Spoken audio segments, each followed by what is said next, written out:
मतलब मैं 83 का हूँ। मुझे महसूस नहीं होता कि मैं बूढ़ा हूँ। मेरा मतलब मेरे पास बहुत ऊर्जा है, मेहनत करना, जिम जाना, खूब घूमना। मरना ठीक है, मगर बूढ़ा होना जरूरी नहीं है। मगर क्या आप मरने से डरते हैं? हम्म? क्या आप मरने से डरते हैं? बिल्कुल नहीं। क्यों? बिल्कुल भी नहीं। मैंने एक पूर्ण जीवन जिया है। मैं हर दिन को ऐसे जीता हूँ मानो यही आखिरी दिन है, तो मुझे कोई परेशानी नहीं है।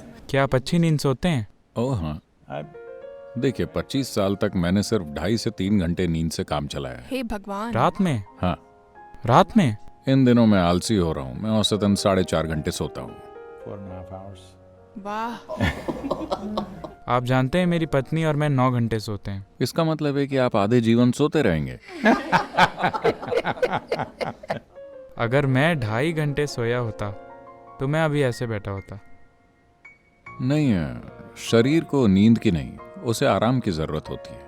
अगर आप जानते हैं कि खुद को आराम में कैसे रखना है तो नींद की मात्रा कम हो जाएगी। जब हम कोई काम करते हैं तो उसमें सफल होना चाहते हैं, कोई संदेह नहीं।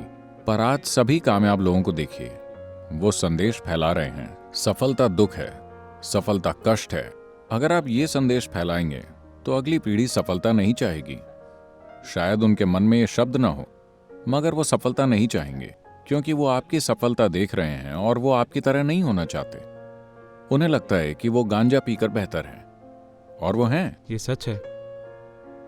तो आपके सफल होने के लिए सबसे महत्वपूर्ण चीज है शरीर की सुखदता, मन की सुखदता, भावनाओं की सुखदता और आपकी जीवन ऊर्जा की सुखदता। बहुत ज्यादा जैसा कुछ नहीं होता। Human being is geared to do a lot. इंसान बहुत कुछ कर सकता है। ज्यादातर इंसानों की समस्या ये है कि उनका मन ही उनके खिलाफ है। जब आपकी समझदारी आपके खिलाफ हो जाए तो आप खत्म। देखिए, आप इसे तनाव कह सकते हैं, चिंता कह सकते हैं, आप इसे दुख, पागलपन, जो चाहे कह सकते हैं। मुख्य रूप से ये आपकी समझदारी का आपके खिलाफ होना है ना? I love that. क्या कोई और वजह है? इतना कोई अजीब चीज नहीं है जो कहीं और घटित हो रही है। आप जीवित हैं और जानते हैं कि आप जीवित हैं क्योंकि आप चेतन हैं। अगर आप अचेतन हो तो आप ये भी नहीं जानेंगे कि आप जीवित हैं या मर गए, है ना? आप ये भी नहीं जानेंगे कि आपका अस्तित्व है या नहीं। तो आप चेतन हैं। सवाल सिर्फ ये है कि कितने चेतन। So right now, तो चलिए अभी हम चेतनता को रोशनी के रूप में देखते हैं। मान लेते हैं इस हॉल में सिर्फ एक लाइट है और उसकी रोशनी कम करते हैं तो वो सिर्फ ये 2 लोग दिखाएगी, बाकी मुझे नहीं दिख रहे। मैं क्या सोचूंगा? मैं सोचूंगा कि इस हॉल में सिर्फ ये 2 लोग हैं। आपने रोशनी बढ़ा दी, अचानक मुझे 4 लोग दिखते हैं। अरे, अचानक हॉल में 4 लोग हो गए। आप उसे और बढ़ा दें, अरे यहाँ 10 लोग हैं। उसकी रोशनी पूरी बढ़ा दी। अब मैं हर चीज और व्यक्ति को पूरा देख पाऊंगा।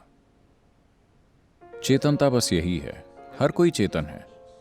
सवाल बस ये है कि कितने चेतन। हर कोई जगा हुआ है, मगर सवाल सिर्फ ये है कि आप अभी कितने जगे हुए हैं। इसीलिए ये शब्द है। भारत में हम हमेशा से जागृति शब्द इस्तेमाल करते हैं। क्या मैं जगा हुआ नहीं हूं? मैं जगा हुआ हूं, मगर आप इससे अधिक जागृत हो सकते हैं जितने आप अभी हैं। आगे आप और अधिक जागृत हो सकते हैं। किसी बिंदु पर अगर आप पूरे जागृत हो जाते हैं तो सारी सृष्टि आपके बोध में आ जाती है। मानवता के खिलाफ हमने सबसे बुरा अपराध ये किया है कि हमने लोगों के दिमाग में स्वर्ग का विचार डाल दिया। हमने उनसे कहा कि रहने के लिए इससे अच्छी एक जगह है, यहां आप मनमाने तरीके से रह सकते हैं, एक दूसरे के साथ बेवकूफी कर सकते हैं, कहीं और सब कुछ शानदार होगा। इस एक विचार ने हमें अपने आसपास की हर चीज के प्रति बहुत बुरा और असंवेदनशील बना दिया है। ये विचार कि अगर आप यहां अच्छा खाना नहीं खा पा रहे हैं, कोई बात नहीं, वहां वो शानदार होगा। आज आपको शराब नहीं मिली, कोई बात नहीं, वहां वाइन की नदियां बहती हैं। जो भी छोटे छोटे सुख आप चाहते हैं, चिंता मत कीजिए, वहां दर्जनों कन्याएं आपका इंतजार कर रही हैं। जो भी बकवास मैं कह रहा हूं, बस ये विचार कि यही जगह है जहां सबसे ऊंचे स्तर पर जीने के लिए आपको सब बेहतरीन करना होगा। रहने के लिए इससे ऊंची कोई जगह नहीं है।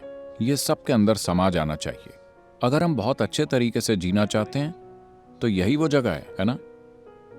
मैं आपसे पूछता हूं, क्या आपके पास कोई सबूत है कि आप पहले से स्वर्ग में नहीं हैं और उसे खराब नहीं कर रहे?